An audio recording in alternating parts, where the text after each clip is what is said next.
دوستو کل میں نے آپ کو مریم کی کہانی سنائی تھی، اس کا پہلا حصہ آپ نے سنا۔ ساری زندگی اپنی بیوہ ماں کی خدمت میں گزار دی، شادی نہیں کی۔ تو دوستو میں سوئٹزرلینڈ میں اس مقام پر ویڈیو بنا رہا تھا جہاں پر DDLJ یعنی دل والے دلہنیا لے جائیں گے فلم کی شوٹنگ ہوئی تھی، اور اس کو انہوں نے پریزرو کر لیا۔ تو میں فرانس سے نکلا، دریا عبور کیا، جرمنی میں داخل ہوا ویلم رائن میں، اور وہاں سے میں سوئٹزرلینڈ کے شہر باسل چلا گیا۔ میں نے 10 منٹ میں پیدل چل کے یورپ کے 3 ملک دیکھے۔ ہسن ڈے ہونا آیا نا مزہ۔ اس نے اپنی محبت کو تیاگ دیا، چھوڑ دیا۔ تمہارے مرنے کے بعد تمہارا پاسپورٹ تو ختم ہو جائے گا، لیکن بے تحاشا پاکستانی ایسے ہیں جو وہاں نیشنل ہونا چاہتے ہیں، اپنی غربت کا خاتمہ چاہتے ہیں، پیسے کمانا چاہتے ہیں۔ تو کسی بے آسرا کو سہارا دے دو۔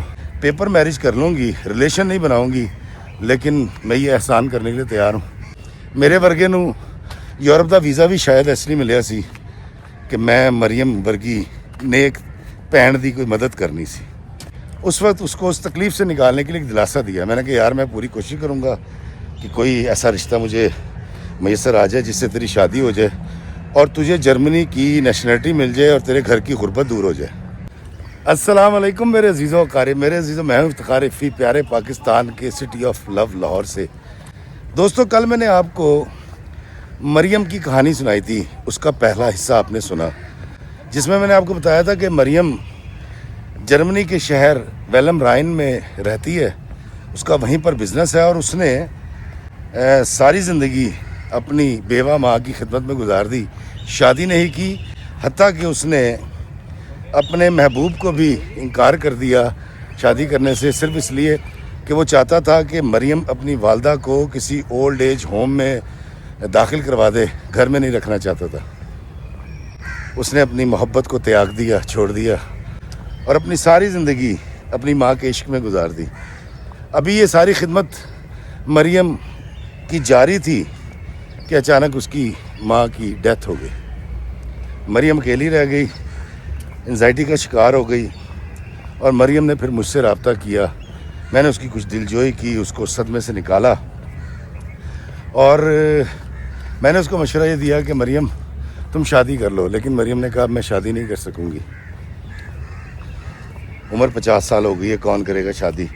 تو میں نے مریم سے یہ کہا تھا کہ مریم تمہارے مرنے کے بعد تمہارا پاسپورٹ تو ختم ہو جائے گا، لیکن بے تحاشا پاکستانی ایسے ہیں جو وہاں نیشنل ہونا چاہتے ہیں، اپنی غربت کا خاتمہ چاہتے ہیں، پیسے کمانا چاہتے ہیں۔ تو کسی بے آسرا کو سہارا دے دو۔ تو مریم نے اس بات پر مجھے کہا تھا کہ جی آپ کوئی رشتہ دیکھ لیں، اور یہ مہربانی میں کرنے کے لیے تیار ہوں۔ میں اس سے پیپر میرج کر لوں گی، ریلیشن نہیں بناؤں گی، لیکن میں یہ احسان کرنے کے لیے تیار ہوں۔ دوستو میں ویلم رائن میں کھڑا تھا، اور میں نے مریم کو کال کی۔ مریم نے اٹھایا فون، میں نے کہا ہیلو افی بھائی کیسے ہیں؟ میں نے کہا جی میں بالکل ٹھیک ہوں مریم، میں اس وقت ویلم رائن میں ہوں، مجھے بتاؤ کہ تمہارا اسٹور کہاں ہے، میں تم سے ملنا چاہتا ہوں۔ تو دوستو مجھے مریم نے بتایا کہ وہ تو البانیہ پہنچی آج ہی اپنی سہیلیوں کے ساتھ، کیونکہ جب تک اس کی والدہ زندہ تھی اپنی والدہ کے ساتھ خوب سیر سپاٹا کرتی تھی، یورپ گھومتی تھی، پاکستان آتی تھی، دنیا دیکھتی تھی۔ لیکن آخری 5 سالوں میں جب اس کی والدہ کی ہڈی ٹوٹ گئی تھی اور وہ چلنے پھرنے کے قابل نہیں رہی تھی، تو اس کے سیر سپاٹے ختم ہو گئے تھے۔ تو اب وہ 5-6 سال کے بعد اپنی سہیلیوں کے ساتھ البانیہ گئی ہوئی تھی۔ تو مریم نے مجھے کہا کہ سر میں اپنے مینیجرز کی ڈیوٹی لگاتی ہوں، وہ آپ کو لے کے جائیں گے، ہوٹل میں ٹھہرائیں گے، وہ آپ کی خدمت کریں گے، آپ 1 ہفتے رک جائیں، 1 ہفتے کے بعد میں واپس آ رہی ہوں۔ تو میں نے کہا نہیں مریم ٹیک یور ٹائم، آپ انجوائے کرو۔ اس نے کہا اچھا آپ ناراض نہ ہو، میں کل کی کوئی ٹکٹ دیکھتی ہوں، میں واپس آ جاتی ہوں، یا آپ البانیہ آ جائیں۔ میں کہا نہیں دراصل میں نے تو آج ہی یہاں سے نکل جانا ہے ویلم رائن سے، کیونکہ میں نے آج اپنے میزبان عمر کے ساتھ جانا ہے زیورخ، سوئٹزرلینڈ کا ایک شہر ہے جہاں پر ہمارے دوست ہیں بابر ملک صاحب۔ تو میں نے کہا میں تو وہاں نکل جاؤں گا، میرے پاس ٹائم نہیں تھا۔ تو کہتی پھر آپ یہاں ویلم رائن آئے کیوں تھے مجھ سے ملنے؟ میں نے کہا نہیں بیٹا مجھے تو یہاں آ کر یاد آیا کہ جرمنی کے اس سرحدی قصبے ویلم رائن میں آپ رہتی ہو، میں تو یہاں پر ایک ویڈیو بنانے آیا تھا۔ اب دوستو وہ ویڈیو بڑی کمال کی ویڈیو جو میں نے وہاں بنائی تھی، آپ میں سے جن لوگوں نے دیکھ رکھی ہوئے جانتے ہیں، جنہوں نے نہیں دیکھی فوراً جا کے سرچ کریں۔ وہ تھا 10 منٹس واک ان 3 کنٹریز، ایسا کچھ میں نے اس کا دیا تھا، اس پہ ویلم رائن کا نام بھی لکھا ہوا ہے۔ دوستوں میں وہاں ویڈیو بنانے کے لیے گیا تھا. میں فرانس کے شہر سے نکلا ہوں. میں نے ایک دریا کا آدھا پل کراس کیا تو آدھے پل کے بعد جرمنی شروع ہو گیا اور ویلم رائن کا علاقہ شروع ہو گیا. اور جب آپ ویلم رائن میں آتے ہیں تو وہاں 3 فلیگز بھی لگے ہوئے 3 ممالک کے. اور جیسے ہی آپ آگے آگے رائٹ سائڈ پہ مڑتے ہیں تو آپ سوئٹزرلینڈ کے شہر باسل میں داخل ہو جاتے ہیں. جی ہاں, بڑی انوکھی ویڈیو میری وہ. میں نے 10 منٹ میں پیدل چل کے دنیا کے یورپ کے 3 ملک دیکھے. اور وہ جو دریا ہے وہ آدھا فرانس میں ہے اور آدھا جرمنی میں ہے. تو میں فرانس سے نکلا, دریا عبور کیا, جرمنی میں داخل ہوا ویلم رائن میں, اور وہاں سے میں سوئٹزرلینڈ کے شہر باسل چلا گیا. تو وہ ویڈیو آپ مس نہ کیجیے گا, میں نے اسی دن بنائی تھی.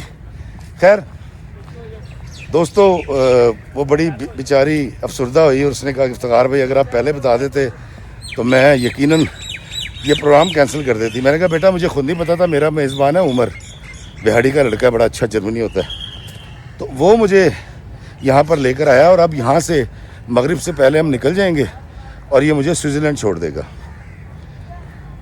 مریم سے میری یہ بات ہوئی تو فون کٹ گیا. میں بڑے دل پہ بوجھ لے کے کہ کاش میں مریم بہن سے مل لیتا, تو میں وہاں سے آ گیا. اور مجھے میرے جو میزبان ہیں سوئٹزرلینڈ کے اندر بابر ملک صاحب کے پاس عمر چھوڑ کے چلا گیا. بابر ملک صاحب نے سوئٹزرلینڈ میں 2-3-4 دن ان کے پاس رہا, بڑی آؤ بھگت کی. وہاں سے میں چلا گیا انٹرلاکن, ہمارے ایک دوست ہیں ذوالفقار چودھری.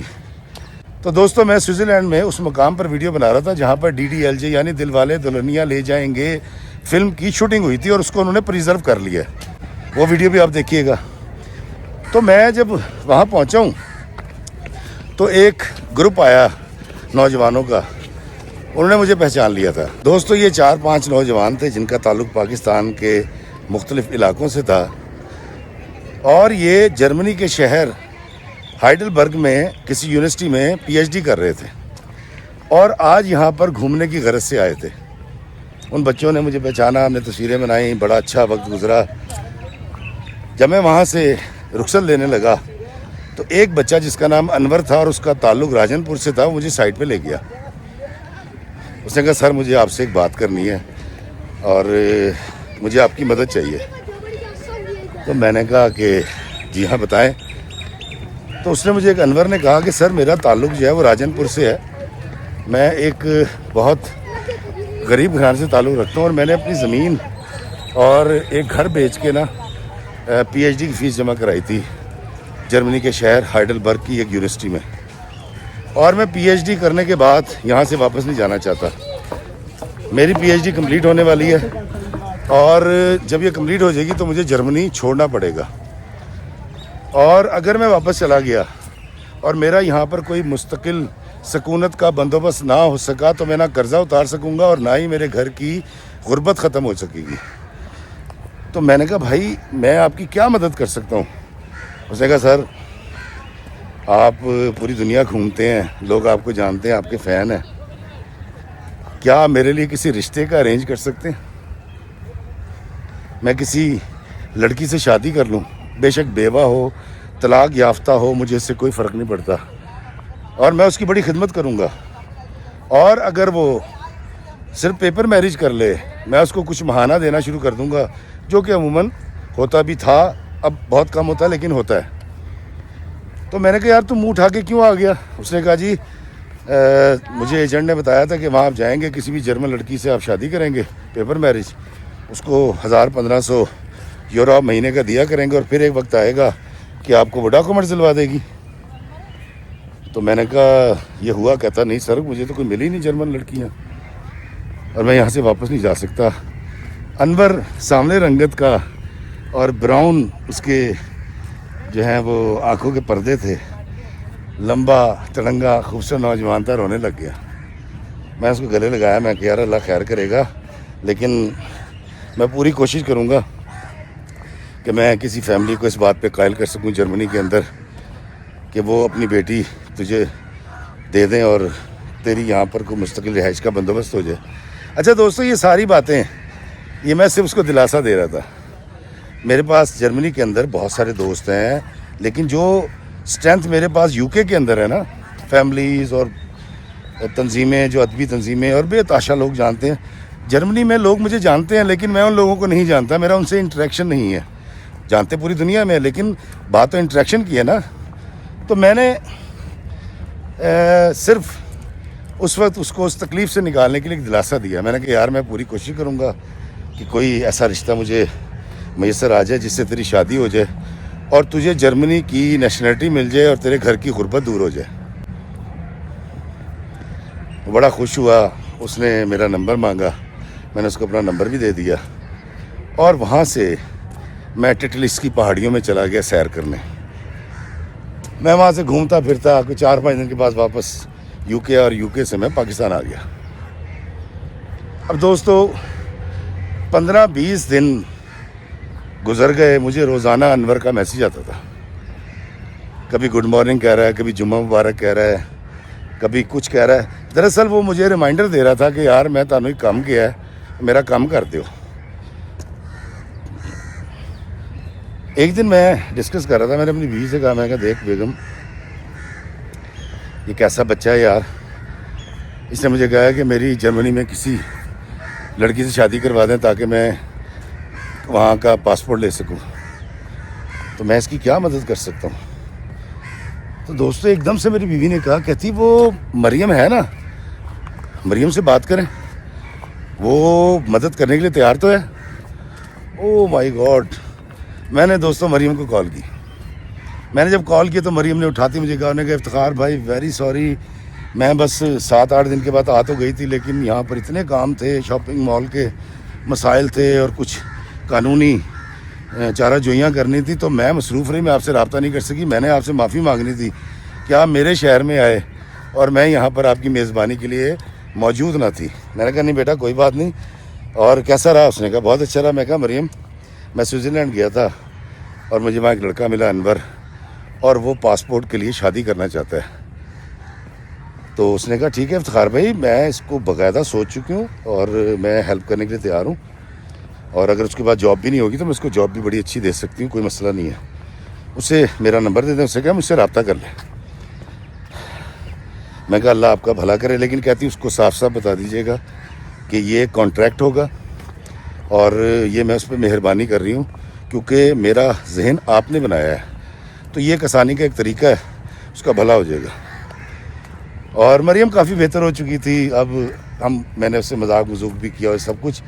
اس کے بعد مریم کا فون کٹ گیا.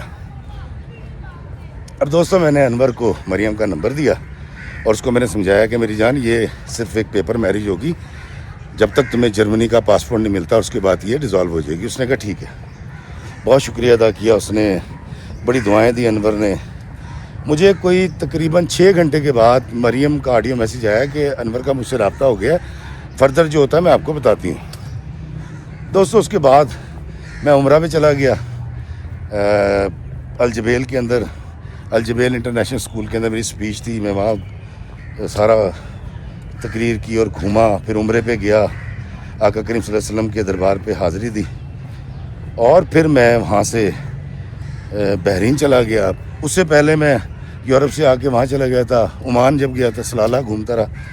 میں اپنے زندگی کے مشاغل میں مصروف تھا اور وقت گزرتا گیا اور میں بالکل بھول گیا کہ انور اور مریم کا میں نے رابطہ کروایا تھا اور ان کا کیا بنا، کچھ مجھے یاد نہیں تھا. تو دوستو اب اس سارے معاملے کو تقریباً 1.25 سال سے زیادہ بلکہ 1.5 سال گزر گیا، اور آج سے 3 دن پہلے مجھے انور نے ایک تصویر بھیجی. اس میں انور کھڑا ہوا ہے. انور کی گود میں ایک بڑی خوبصورت بچی ہے، چھوٹی سی نومولود، اور اس کے ساتھ ایک لڑکی کھڑی ہوئی ہے جس کی عمر تقریباً کو 30-35 کے قریب ہے، اس سے زیادہ نہیں ہے، اور بڑی خوبصورت اور بڑی حسین. تو میں نے دیکھا اور میں نے لکھا، میں کہا انور تو بیاہ کر لیا؟ تو اس کا آڈیو میسیج ہے پا جی تسی تو بیاہ کرایا سی. میں نے اس کو فون کیا، میں کہا میں تو تیرا بیاہ کرایا سی مریم دے نال. کہندا ہاں پا جی یہ مریم ہی تو ہے. میں کہا ماشاء اللہ مریم ایڈی سونی ہے. اب دوستو وہ لڑکی کسی بھی صورت 35 سے زیادہ نہیں لگ رہی تھی، بلکہ شاید 30 سے زیادہ نہیں لگ رہی تھی. سلم سمارٹ، خوبصورت، حشاش بشاش اور بڑی خوش. میں نے کہا یار یہ مریم ہے. کہتا ہاں پاجی تو آپ مریم سے ملے نہیں تھے. اب وہ یہ سمجھا کہ میں مریم کو پہلے سے جانتا ہوں کیونکہ میں نے ریفر کیا ہے اور مریم کی شکل میں نے دیکھی ہوگی، جبکہ وہ یہ نہیں جانتا تھا کہ میں نے کبھی مریم کو نہیں دیکھا. بڑا خوش ہوا. میں نے کہا لیکن مریم تو مجھے کہہ رہی تھی کہ وہ اس شادی کو پیپر تک رکھے گی. کہتا افتخار بھائی جب میں ان کے پاس ویلم رائن آیا، ہماری پیپر میرج ہو گئی اور ہم نے رجسٹرڈ کروا دی، اور انہوں نے مجھے اپنے اکاؤنٹس میں ایک بڑی اعلیٰ درجے کی جاب بھی دے دی. تو میں نے ہی ان سے پہلی بار گزارش کی تھی کہ مریم ہم اس کو باقاعدہ طور پہ شرعی نکاح کرتے ہیں یا کسی مسجد میں جا کے، اور میں آپ کے ساتھ شادی کرنا چاہتا ہوں اور نبھانا چاہتا ہوں. اس بات کو منانے میں، یقین دلانے میں مجھے تقریباً 2-2.5 مہینے لگے مریم کو. لیکن افتخار بھائی ہم بہت خوش ہیں. مریم بہت اچھی ہے، میرا بڑا خیال رکھتی ہے، اور آپ یقین کریں کہ آپ نے مجھ پہ اتنا احسان عظیم کیا ہے کہ میں آپ کو بتا نہیں سکتا. دوستو میں انور سے بات کر رہا تھا، بار بار تصویر دیکھ رہا تھا مریم کی. ایسا لگ رہا تھا کہ اس کے اندر جو ٹوٹ پھوٹ فرسودگی ہوئی تھی اس کی ماں کے مرنے پہ، اس کے باپ کے مرنے کی، اس کے لور کی بے وفائی کی، اس کے بھائی نے اس کی ماں کو اپنے پاس نہیں رکھا تھا، یہ ساری فرسودگی ٹوٹ پھوٹ اس کے اندر تھی. لیکن ظاہری طور پہ مریم نہایت خوبصورت، نہایت جاذب نظر اور بڑی خوبصورت نظر آتی تھی. تو میں نے اس کو کہا، میں نے کہا یار میری گل سن، تیری تے لاٹری نکل آئی ہے. تو پیچھے سے آواز آئی، اے لاٹری تسی تے کٹوائی ہے. میں کہا مریم کیا حال ہے؟ کہتی میں بالکل ٹھیک ہے افتخار بھائی، آپ سنائیں. میں کہا مریم تو بڑی خوبصورت ہے یار. کہتی ہاں تو جب بھائی خوبصورت ہے تو بہن خوبصورت نہیں ہوگی. میں نے کہا ماشاءاللہ ماشاءاللہ یار. تو کہتی آپ کیا سوچ رہے تھے؟ میں کہا مریم میں نے سوچا تیرے بال سفید ہوں گے گرے، اور تو بڈھی ہو چکی ہوگی، اور آنکھوں کے گر تیرے ہلکے ہوں گے اور کھانستی ہوگی. لیکن تو ماشاءاللہ ماشاءاللہ ماشاءاللہ ٹو ینگ. تو دوستو مریم نے مجھے کہا، انہیں کہ افتخار بھائی یہ اللہ تعالیٰ نے یہ سلسلہ کروایا جو کچھ کروایا ہے، اور میں آپ کی بے حد مشکور ہوں کہ آپ کی وجہ سے مجھے انور جیسا شوہر ملا. یہ نہایت اچھا انسان ہے اور بڑی محبت کرنے والا انسان ہے. اب میں نے اس کی والدہ کو لا کر یہاں ویلم رائن میں رکھا ہوا ہے، اور اسی کمرے میں، اسی بیڈ کے اوپر جہاں میری والدہ سوتی تھیں، جہاں میں ان کی خدمت کرتی تھی، آج انور کی والدہ وہاں رہتی ہیں، اور میں ان کی ویسی خدمت کرتی ہوں جیسے میں اپنی ماں کی کیا کرتی تھی. میں بہت خوش ہوں، اور مجھے ایسا لگتا ہے کہ اللہ تعالیٰ نے مجھ پہ اپنا خاص کرم کیا. میں کہا بیٹا تم نے جو قربانی دی تھی، تم نے جو اثار کیا تھا، اللہ نے اس کا پھل تمہیں دیا ہے. اور دوستو میں آپ کو اگر یہ بتاؤں نا کہ میں جب ویلم رائن گیا ہوں، عمر کا مجھے ملنا، اس کا مجھ سے بار بار رابطہ کرنا، اور اس کا یہ کہنا کہ میں آپ کو 7-8 ملک گھمانا چاہتا ہوں، تو مجھے وہ سارا لگا کہ نہیں، یہ سب جو ٹور تھا عمر کا، میرے تک آنا تھا، اس کا مجھے گھمانا تھا، اور پھر سوئٹزرلینڈ چھوڑ کے آنا تھا، وہ مریم کی کوئی مدد تھی جو میں نے کرنی تھی. اور اس بچے انور کا مجھے انٹرلاکن میں سوئٹزرلینڈ میں ملاقات ہونی تھی. دوستو وہ سارا منظر جب میں سوچتا ہوں تو مجھے ایسا لگتا ہے کہ اللہ تعالیٰ پھر ہیلے بہانے بناتا ہے. میرے ورگے نو یورپ دا ویزا بھی شاید اس لیے ملیا سی کہ میں مریم ورگی نیک بھੈਣ دی کوئی مدد کرنی سی. دوستو اللہ تعالیٰ کبھی بھی کسی کی نیکی ضائع نہیں کرتا، اور اللہ تعالیٰ نے مریم کی نیکی بھی ضائع نہیں کی. مریم آج بہت خوش ہے، اس کے گھر بیٹی ہوئی ہے. اور اب کے جب میں جاؤں گا، جو کہ میں 23 تاریخ کو جا رہا ہوں، 23 کو لنڈن پہنچوں گا، تو میری پوری کوشش ہوگی کہ میں جرمنی کے سرحدی علاقے ویلم رائن جاؤں، انور اور مریم سے مل کے آؤں، اور ان کی چھوٹی سی منی پری کے لیے کوئی اچھا سا تحفہ بھی لے کے جاؤں. تو دوستو یاد رکھیے گا کہ اللہ تعالیٰ قرآن پاک میں فرماتا ہے کہ وہ کبھی کسی انسان کی نیکی ضائع نہیں کرتا، لیکن شرط یہ ہے کہ آپ نے نیکی کی ہو. اور اثار اور قربانی تو وہ 700 گنا بڑھا کر آپ کو واپس کرتا ہے. تو یہ مریم کی کہانی جو بڑی ٹریجڈی سے شروع ہوئی تھی، بڑی تکلیف سے شروع ہوئی تھی اور 50 سال کی عمر میں مریم کو ایک 27-28 سال کا خوبصورت نوجوان شوہر مل گیا جو اس کی قدر کرتا ہے, جو اس سے محبت کرتا ہے. مریم اس سے محبت کرتی ہے, دونوں ایک دوسرے کے گن گاتے ہیں. اور اب تو اللہ تعالیٰ نے ان کے گھر میں ایک بڑی خوبصورت پری بھی بھیج دی ہے. دوستو نیکی کیجیے, اس خیال کو چھوڑ کے کہ اس کا کیا رزلٹ آئے گا یا کیا ہمیں نقصان ہوگا یا اللہ تعالیٰ اس کا کیا بدل دے گا. نیکی کرتے چلے جائیں, بالکل اس طرح جس طرح یہ درخت ہے, پھل بھی دیتا ہے, سایہ بھی دیتا ہے اور یہیں کھڑا رہتا ہے. ایک مسافر آتا ہے, اس کے نیچے بیٹھتا ہے, سستا آتا ہے, آگے چلا جاتا ہے, لیکن یہ یہیں کھڑا اگلے مسافر کا انتظار کرتا رہتا ہے, لیکن شکوہ گلہ نہیں کرتا. کبھی کسی سے نہیں کہتا کہ میری گوڈی کر دو, پانی دے دو, میرا پھل مت کھاؤ. دوستوں میں نے مریم سے پوچھا, میں کہا مریم یہ بڑی بات ہے, تو نے بہت اچھا کیا, مجھے تو بڑی خوشی ہو رہی ہے, لیکن یہ تبدیلی آئی کیسے؟ کہتی افتخار بھائی ویسے میں نے راج کپور کو بہت سنا ہے, لیکن جب یہ گانا راج کپور کی فلم کا آپ نے گایا تھا, کسی کی مسکراہٹوں پہ ہو نثار, کسی کا درد مل سکے تو لے ادھار, کسی کے واسطے ہو تیرے دل میں پیار, جینا اسی کا نام ہے.